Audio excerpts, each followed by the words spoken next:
Video చూసే ముందు like చేసి జై హనుమాన్ అని కామెంట్ చేయండి. ఇప్పటికే మాఘమాసం మొదలైపోయింది. ఈ నెలలో ఎన్నో పండుగలు ఉన్నాయి. అందులో అత్యంత పవిత్రమైన పండుగలు ఏమిటంటే సూర్యుడు జన్మించిన రథసప్తమి, అలాగే మహాశివరాత్రి. ఈ నెల ఫిబ్రవరి 4వ తేదీన రథసప్తమి వచ్చింది. మాఘమాసంలోని శుక్లపక్ష సప్తమిని రథసప్తమి అని అంటారు. ఈ రోజున చేసే పూజలకు అలాగే కొన్ని శక్తివంతమైన పరిహారాలకు ఐశ్వర్యం, సంతానం, సుఖసంతోషాలు అలాగే ఆయురారోగ్యాలు లభిస్తాయని నమ్మకం. కాబట్టే ఇంతటి పవిత్రమైన రథసప్తమి రోజున ఇంట్లో ఎలా పూజ చేయాలి, ఎలాంటి పరిహారాలను పాటించాలనే విషయాల గురించి ఈ వీడియోలో తెలుసుకుందాం. ముందుగా ఈ వీడియోకి ఒక లైక్ కొట్టి మా ఛానల్ని సబ్స్క్రైబ్ చేసుకోండి. లైక్ కొట్టడం మాత్రం అస్సలు మర్చిపోకండి. ఫిబ్రవరి 4వ తేదీన రథసప్తమి పండుగ వచ్చింది. ఈ రథసప్తమి రోజున సూర్య భగవానుడు మొదటి కిరణం భూమిపై పడిందని నమ్మకం. కాబట్టి ఈ రథసప్తమిని చాలా సూపర్గా పరిగణించబడుతుంది. మీ జీవితంలో ఎన్ని సమస్యలు ఉన్నా సరే అవన్నీ త్వరగా పరిష్కారం అవ్వాలంటే రథసప్తమి రోజున ఇంట్లో పూజ చేసుకోవడం ఖచ్చితంగా మీ ఇంటికి మంచి జరుగుతుంది. ఈ పవిత్రమైన మాఘమాసంలో లక్ష్మీదేవి భూమిపైన సంచరిస్తూ ఉంటుందట. కాబట్టి మాఘమాసంలో వచ్చే ఈ రథసప్తమి రోజున సూర్యభగవానుడిని అలాగే లక్ష్మీదేవిని పూజించడం ద్వారా విపరీతమైన సంపద మీ ఇంటికి చేరుతుంది. కాబట్టి ఈ రథసప్తమి పండుగ రోజున ఆడవారు ఉదయాన్నే నిద్రలేచి తల స్నానం చేయండి. ఈ రోజున స్నానం చేసేవారు నీటిలో కొంచెం పసుపు వేసుకుని స్నానం చేస్తే జాతక దోషాలన్నీ తొలగిపోతాయి. అలాగే నీటిలో చిక్కుడు ఆకులు వేసుకుని స్నానం చేస్తే మంచి ఆరోగ్యం లభిస్తుంది. ఇలా స్నానం చేసిన తర్వాత సూర్య భగవానుడికి నీటిని సమర్పించండి. మీ మనసులోని కోరికలు త్వరగా నెరవేరాలంటే ఈ రథసప్తమి రోజున సూర్యుడిని చూస్తూ మీ మనసులో ఏదైనా కోరికని సూర్య భగవానునికి నమస్కారం చేసుకోండి. మీరు కోరుకున్న కోరిక ఖచ్చితంగా నెరవేరుతుంది. అంతటి శక్తి ఈ పండుగకు ఉంటుంది.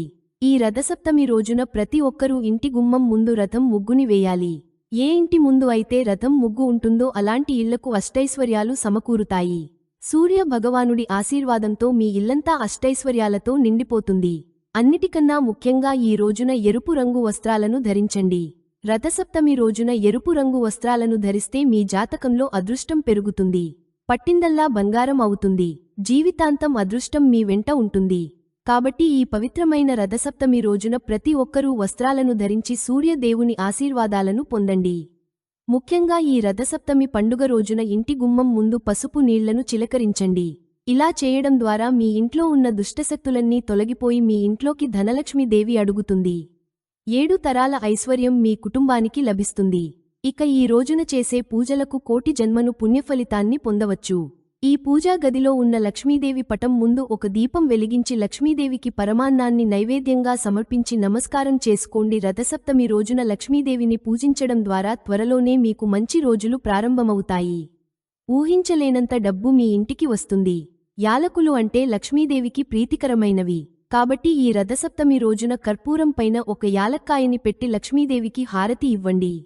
ఇలా ఎవరైతే చేస్తారో అలాంటి వారికి ఆకస్మిక ధన లాభం ప్రాప్తిస్తుంది. వద్దన్న మీ ఇంట్లోకి డబ్బు వస్తూనే ఉంటుంది. కాబట్టి ప్రతి ఒక్కరూ ఈ శక్తివంతమైన పరిహారాన్ని పాటించి లక్ష్మీదేవి అనుగ్రహాన్ని పొందండి. అన్నిటికన్నా ముఖ్యంగా రథసప్తమి రోజున ఇంట్లో ఖచ్చితంగా పాలు పొంగించాలి. ఇంట్లో పాలు పొంగించి ఆ పాలతో పరమాన్నాన్ని తయారు చేసే లక్ష్మీదేవికి నైవేద్యంగా సమర్పించాలి. తమలపాకులు డబ్బులు ఆకర్షిస్తాయి. కాబట్టి ఈ రథసప్తమి పండుగ రోజున ఒక తమలపాకును తీసుకొని తమలపాకు మీద గంధంతో స్వస్తిక్ గుర్తును గీయండి. తమలపాకులు డబ్బులు ఆకర్షిస్తాయి. కాబట్టి ఈ రథసప్తమి పండుగ రోజున ఒక తమలపాకును తీసుకొని తమలపాకు మీద గంధంతో స్వస్తిక్ గుర్తును గీయండి. ఈ తమలపాకులు మీ పూజ గదిలో పెట్టి దేవునికి నమస్కారం చేసుకుని తర్వాత మీ బీరువాలో పెట్టుకోండి. ఇది చాలా శక్తివంతమైన పరిహారం. రథసప్తమి రోజున మీ ఇంట్లో ఉన్న డబ్బు రెట్టింపు అవుతుంది. మీ ఇంటి ఆదాయం బాగా పెరుగుతుంది. ఈ జీవితంలో డబ్బు సమస్యలు ఏర్పడవు. చాలామంది ఇళ్లల్లో దరిద్ర దేవత నివసిస్తుంది. ఏ ఇంట్లో అయితే దరిద్ర దేవత ఉంటుందో అలాంటి ఇళ్లల్లో ఎల్లప్పుడూ కష్టాలే ఉంటాయి. కాబట్టి ఈ శక్తివంతమైన సప్తమి రోజున మీ ఇంటి గుమ్మం ముందు నిమ్మకాయలను కట్టుకోండి. ఇలా చేయడం ద్వారా మీ ఇంట్లో ఉన్న దరిద్ర దేవత బయటకు వెళ్లిపోయి మీ ఇంట్లోకి లక్ష్మీదేవి అడుగు పెడుతుంది. ఏ ఇంట్లో అయితే లక్ష్మీదేవి ఉంటుందో అలాంటి ఇళ్లల్లో ఎల్లప్పుడూ సుఖసంతోషాలు ఉంటాయి. రావి చెట్టును దేవతా వృక్షంగా భావిస్తారు.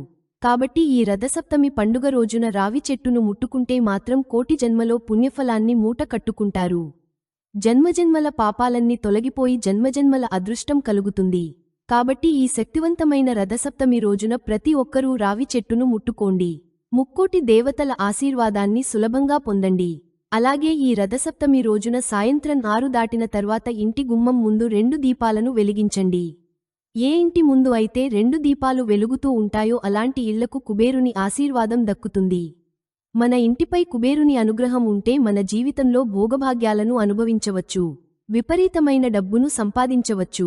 విపరీతమైన అప్పు సమస్యలతో బాధపడేవారు ఈ రథసప్తమి పండుగ రోజున ఓం నమః అంగారకాయ నమః ఈ మంత్రాన్ని 21 సార్లు చదవండి. అంగారకుడి అనుగ్రహంతో అప్పుల సమస్యలన్నీ త్వరగా తీరిపోతాయి. మన ఇంటిపై సూర్య భగవానుడి ఆశీర్వాదం ఉంటే మన ఇంట్లో ఎలాంటి కష్టాలు లేకుండా ఉంటాయి.